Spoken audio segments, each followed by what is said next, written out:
រឿងស្នេហាឲ្យយើងឈឺចាប់បងកូន5ទងជាមេរៀនបាត់ស្រឡាញ់ពិតចូលដល់មេបាវ័យសិក្សាត្រូវតែខំរៀនវាជារឿងពិតមិនមែនចេះតែថាឃើញគេស្អាតហើយចង់ចរចាទាំងខ្លួនឯងនេះអត់បានការសំដីហ៊ូមេតថែមទាំងសាវ៉ាវាជាពាក្យពិតមិនមែនកុហកនោះទេគិតឲ្យច្បាស់មុននឹងស្រឡាញ់គេកុំអាងខ្លួនសង្ហាដើរតែសាវ៉ា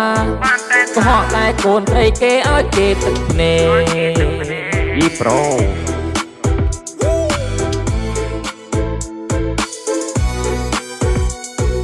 រឿងស្នេហាឲ្យយើងឈឺចាប់បងកូន5ទងជាមេរៀនបាត់ស្រឡាញ់ពិតចូលដល់មេបាវ័យសិក្សាត្រូវតែខំរៀនវាជារឿងពិតមិនមែនចេះតែថាឃើញគេស្អាតហើយចង់ចរចាទាំងខ្លួនឯងនេះអត់បានការសំដីហ៊ូមេតថែមទាំងសាវ៉ាវាជាពាក្យពិតមិនមែនកុហកនោះទេគិតឲ្យច្បាស់មុននឹងស្រឡាញ់គេកុំអាងខ្លួនសង្ហាដើរតែសាវ៉ា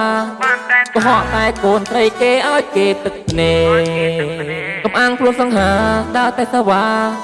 កុហកតែកូនស្រីគេឲ្យគេទឹកភ្នែកយ៉ាវ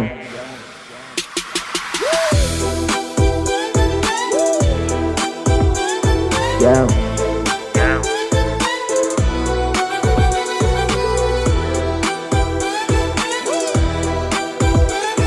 យ៉ាវ